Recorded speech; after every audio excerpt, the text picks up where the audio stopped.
Good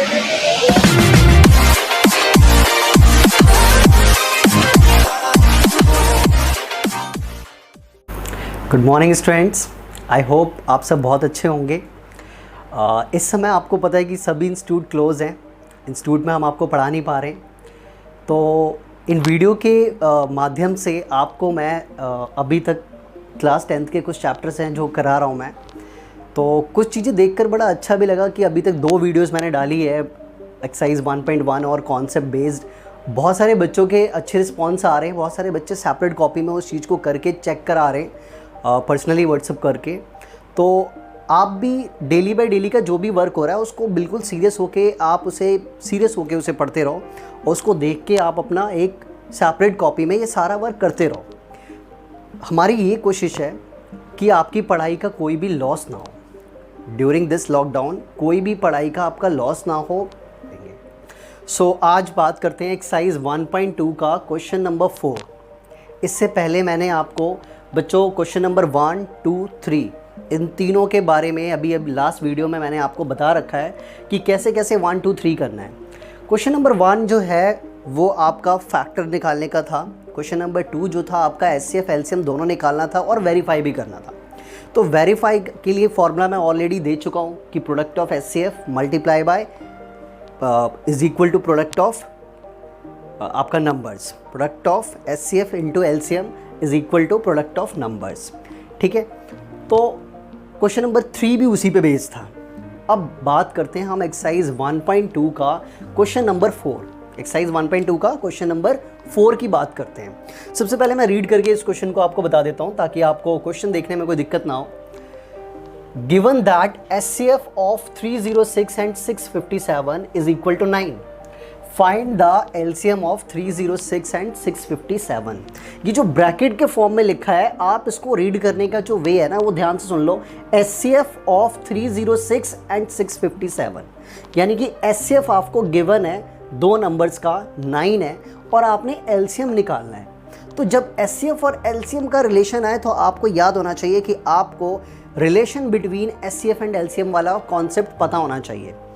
तो देखो सबसे पहले आपने कैसे करना है इसे। आपके पास गिवन क्या है?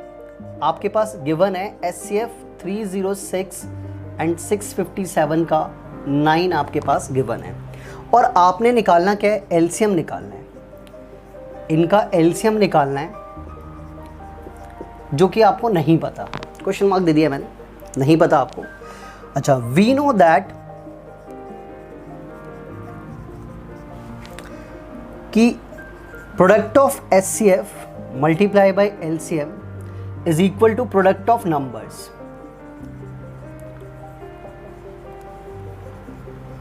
ये रिलेशन होता है कि एचसीएफ और एलसीएम का product is equal to product of numbers. तो एचसीएफ और एलसीएम का प्रोडक्ट आपने देखना है, यानी कि दोनों की मल्टीप्लाई। एचसीएफ की वैल्यू ऑलरेडी गिवन है, वो आप यहाँ पे पुट कर दो 9 और एलसीएम को आप एज इट इज रखो। और प्रोडक्ट ऑफ नंबर्स का मतलब है, नंबर्स वर्ड है, इसका मतलब दोनों नंबर की मल्टीप्लाई। तो 306 मल्टीप्लाई बाई 657 ये आपका प्रोडक्ट ऑफ नंबर्स आ गया। अब ये 9 जो है यहाँ पे एलसीएम के साथ में मल्टीप्लाई में, तो आप बेसिकली आपको पता है कि अगर मल्टीप्लाई में कोई नंबर है तो वो डिवाइड में जाएगा, डिवाइड में है तो मल्टीप्लाई में जाएगा, ये आपको पता ही है। तो एलसीएम देयरफॉर एलसीएम जो होगा आपका वो हो जाएगा 306 मल्टीप्लाई 657 डिवाइडेड बाई 9। अब 9 के टेबल में आप इन दोनों में से किसी भी एक को डिवाइड कर लो, यानी कि काट लो। तो 9 के टेबल में बात करते हैं 657, जो बड़ा नंबर है उसको इजीली काट लेते हैं ताकि मल्टीप्लाई हमारी इजीली हो जाए। तो 9 के टेबल में 1 बार में ये, और 9 के टेबल में 65 से पहले आता है 63, वो भी कितनी बार में? 7 बार में। 2 एक्स्ट्रा इधर गया तो वो बन जाएगा 27, और 27 9 के टेबल में आता है 3 टाइम्स में, तो इट मीन्स ये हो गया 73। अब 306 की मल्टीप्लाई 73 से अगर आप करते हो तो आपका जो आंसर आएगा वो आएगा 22338। ठीक है, तो ये आपका एलसीएम आ गया कि अगर आपके पास 2 नंबर्स का प्रोडक्ट पता हो या फिर आपके पास एचसीएफ पता और एलसीएम निकालना है तो आप इसी कॉन्सेप्ट से यूज़ करके क्वेश्चन करोगे। इसका एक एग्जाम्पल भी है बुक में, वो आप एग्जाम्पल इसी टॉपिक पे बेस्ड आप करके देखना होमवर्क में कि कैसे हमें करना है। ठीक है, तो ये आपको थोड़ा सा पता होना चाहिए कि कैसे करना है ये क्वेश्चन। तो ये क्वेश्चन नंबर 4 है एक्सरसाइज 1.2 का। देन आप क्वेश्चन नंबर 5 आप देखिए। नाउ क्वेश्चन नंबर 4 के बाद अब आप देखो क्वेश्चन नंबर 5 है आपका एनसीईआरटी का एक्सरसाइज 1.2 का क्वेश्चन नंबर 5। चेक वेदर 6 की power n can and with the digit 0 for any natural number n। ये जो क्वेश्चन है ये आपका टोटली अभी तक के सारे कॉन्सेप्ट से डिफरेंट है। अभी तक आपने कभी भी ये नहीं देखा होगा कि चेक वेदर का कोई क्वेश्चन आया हो। एक्सरसाइज 1.1 में भी नहीं है और एक्सरसाइज 1.2 में भी अभी तक तो नहीं आया। तो इसके लिए ना मैं एक छोटा सा कॉन्सेप्ट पहले एक्सप्लेन कर देता हूँ ताकि आपको इस क्वेश्चन में बहुत हेल्प मिले, या फिर इसकी जगह कोई और डिजिट आ जाए तो भी आप इजीली कर पाओ। तो पहले मैं एक चीज़ क्लियर कर दूं कि इसमें एक वर्ड है कि can and with the digit 0। कोई भी नंबर लास्ट में 0 कब आ सकता है, क्या पॉसिबिलिटी होंगी कि कोई भी नंबर लास्ट में 0 कैसे हो सकता है। तो ध्यान से देखना, कभी भी अगर कोई नंबर लास्ट में 0 तभी बनेगा जब उस नंबर के फैक्टर में 2 और 5 आते हो। क्योंकि आपको पता है 2 और 5 जो है दोनों की मल्टीप्लाई करते हो तो क्या आता है 10, और 10 मीन्स लास्ट डिजिट 0। तो यानी कि 0 तब पॉसिबल है जब किसी डिजिट के लास्ट में फैक्टर्स जो ऐसे आ जाएं जिनमें आपका 2 और 5 आता हो। यानी कि किसी भी नंबर के फैक्टर में अगर 2 और 5 आता है तो एंड डिजिट आपकी 0 ही होगी। याद कर लेना, किसी भी डिजिट में किसी भी नंबर के फैक्टर्स में अगर 2 और 5 आता है तो एंड डिजिट 0 ही होगी।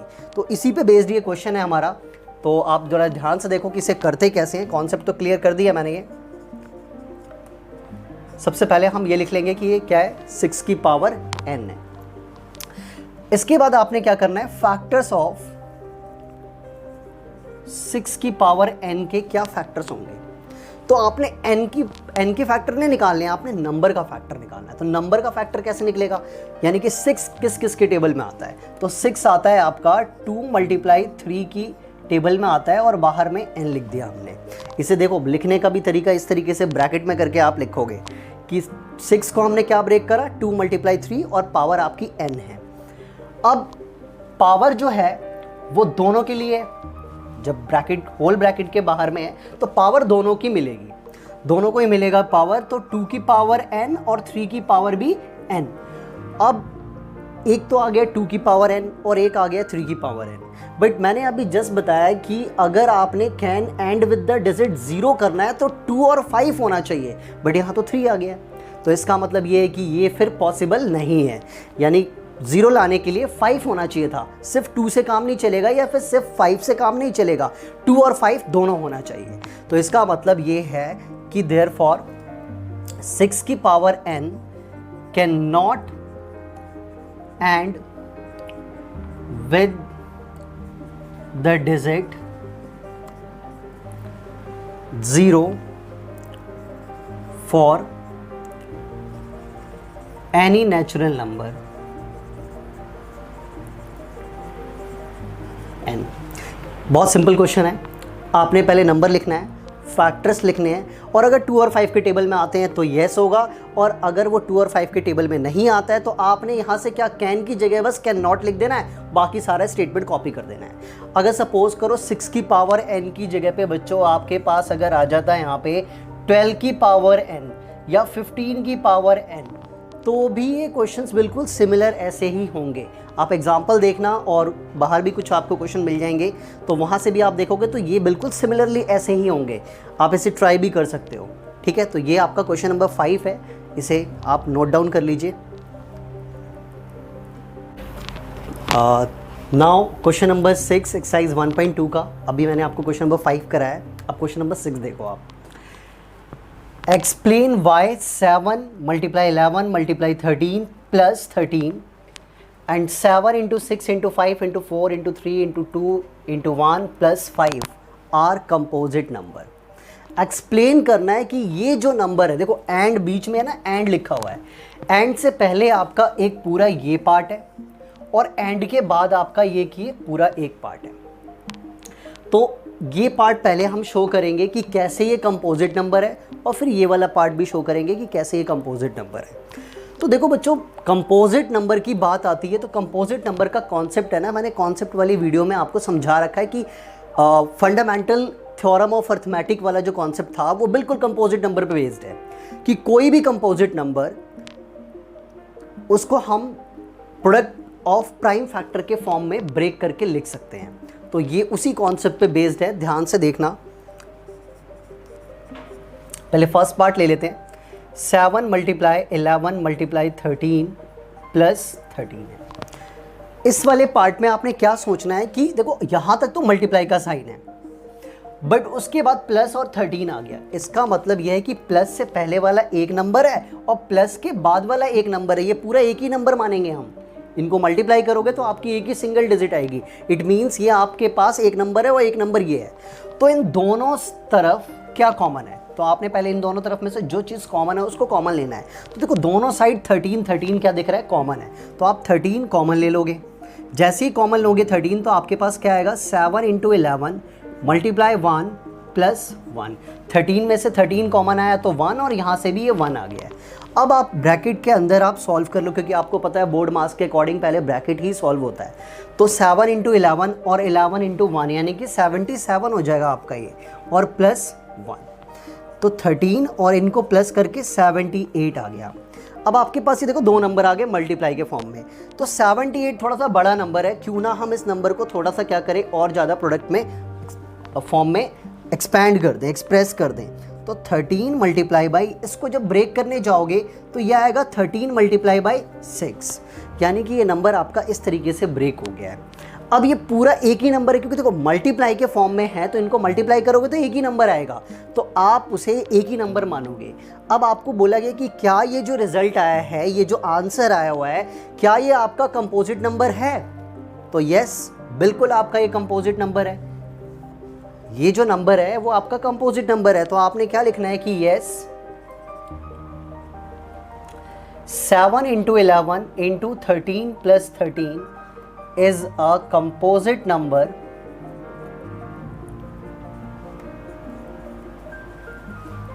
ये आपका कंपोजिट नंबर हुआ,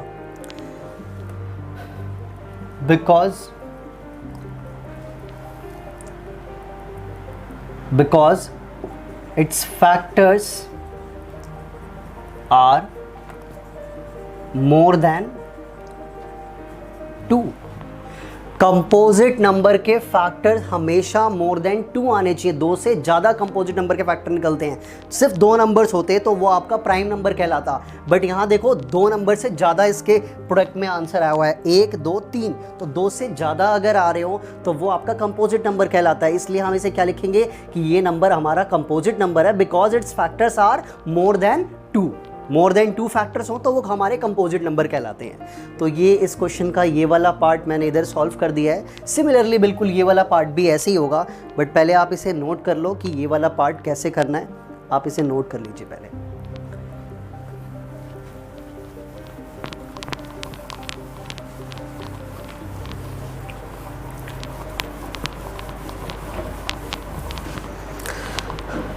ये पार्ट हो चुका है अब आपका। अब ये पार्ट आप देखो,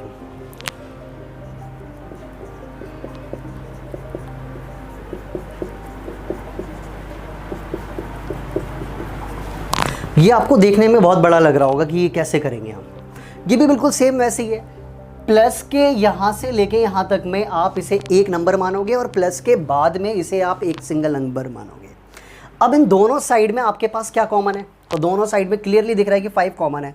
आप 5 कॉमन ले लो तो क्या बचा, 7 × 6 इंटू में 4 मल्टीप्लाई 3 मल्टीप्लाई 2 प्लस 1, ये आ गया आपके पास। आपने दोनों साइड से क्या कॉमन ले लिया, 5 कॉमन ले लिया है। अब ब्रैकेट में क्या बचा, 7 6 5 नहीं आएगा क्योंकि 5 आपने कॉमन ले लिया है। 4 3 2 और यहाँ पे आपका क्या बचा, 1। अच्छा, ये वाले 1 को आप यहाँ पे लिखो चाहे ना लिखो, क्योंकि 1 से मल्टीप्लाई करोगे तो वही नंबर आएगा। अब आपने इन सबके अंदर वाले नंबर्स की क्या करनी है, मल्टीप्लाई करनी है। तो 5 और इनके आपस में आप मल्टीप्लाई कर लो तो 7 6 42 होता है, और 42 के बाद आपने क्या करना है कि 42 और 4 3 कितना होता है, 12, और 12 2 कितना होता है, 24। यानी कि 42 की मल्टीप्लाई अगर मैं 24 से कर लूँ तो हमारा जो नंबर आएगा वो आप यहाँ पे साइड में मल्टीप्लाई करके देख लो। 44 की मल्टीप्लाई 42 की मल्टीप्लाई 24 से आपने करनी है, ठीक है। तो 4 2 8 हो गया आपका, और ये आ गया 16, और ये आपका हो गया 84। 1008 तो इसकी मल्टीप्लाई करके 1008 आया और प्लस में ये 1 तो 5 और इनको प्लस करके क्या आ जाएगा 1009। जब आप 1009 के फैक्टर्स निकालोगे तो ये एक तरीके से इसके फैक्टर आए चाहे ना आए वो मैटर नहीं करता है। मेन चीज़ ये कि इन दोनों को मल्टीप्लाई करने के बाद आपका एक नंबर आएगा जिसके फैक्टर 2 से ज़्यादा ही होंगे। अब यहाँ पे ऑलरेडी ये 2 फैक्टर हैं, देखो एक ये नंबर है और एक नंबर ये है, दोनों नंबर हमारे प्राइम नंबर्स हैं। ये भी प्राइम नंबर है, ये भी आपका एक प्राइम नंबर है, 5 आपका प्राइम नंबर है, 1009 भी आपका प्राइम नंबर है, इसके कोई फैक्टर नहीं निकलेंगे। तो जब 2 नंबर आपके प्राइम नंबर्स हैं यहाँ पे, तो प्रोडक्ट ऑफ प्राइम नंबर्स को हम क्या बोलते हैं, कंपोजिट नंबर बोलते हैं। तो इसीलिए आपका ये वाला भी जो पार्ट है उसमें भी आप क्या लिखोगे कि yes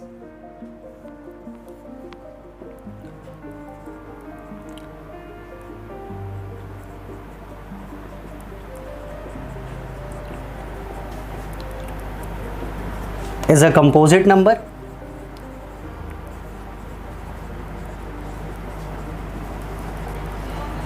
because its factors are more than 2। Same वही लाइन लिखनी है जो आपने पहले लिखा था। तो ये आपका ये इसका सेकंड पार्ट भी हो चुका है कि ये कंपोजिट नंबर कैसे एक्सप्लेन करना है।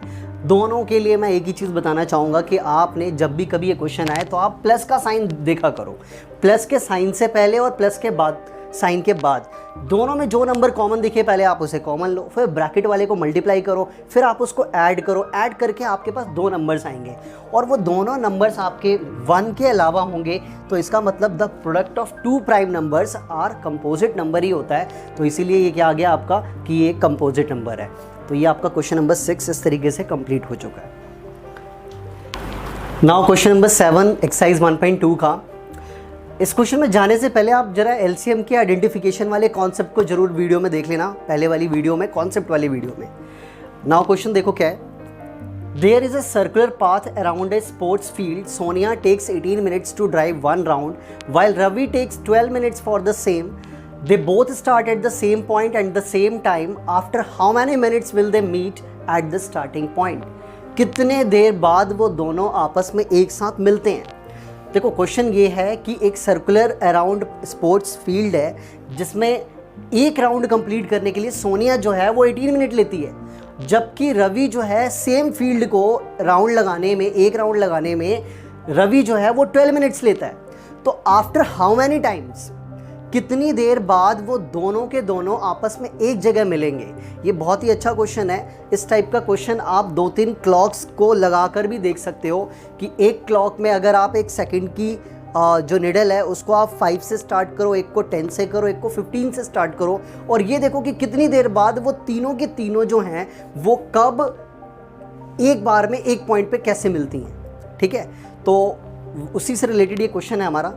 तो यहाँ भी देखो क्या है, एट स्टार्टिंग पॉइंट हमें निकालना है कि कब वो आपस में मिलते हैं। इसके लिए पहले मैं आपको ये बता दूँ कि हमारे वो आइडेंटिफिकेशन वाले कॉन्सेप्ट के हिसाब से सबसे पहले आपको यहाँ पे एक वर्ड दिख रहा है कि मीट टुगेदर। मीट टुगेदर का मतलब है कि आपने यहाँ पे क्या निकालना है, एलसीएम निकालना है। जब आप आइडेंटिफिकेशन वाली वीडियो देखोगे कॉन्सेप्ट वाली, तो उसमें क्लियरली लिखा है मैंने एलसीएम के कॉन्सेप्ट में कि मीट टुगेदर मीन्स आपने एलसीएम निकालना है। तो अब इस क्वेश्चन में देखो स्टार्टिंग की कुछ स्टेटमेंट्स हैं, वो मैं पहले आपको लिख देता हूँ। अब आपको ये तो पता लग गया कि एलसीएम निकालना है इसमें। Time taken by Sonia to drive 1 round is equal to 18 minutes. Sonia को एक राउंड ड्राइव करने में 18 मिनट्स लगते हैं, जबकि रवि को time taken by Ravi to drive 1 round is equal to 12 minutes. Ravi को 12 मिनट लगते हैं। अब ये दोनों जो हैं आपस में कब मिलेंगे ये निकालना है। तो therefore they meet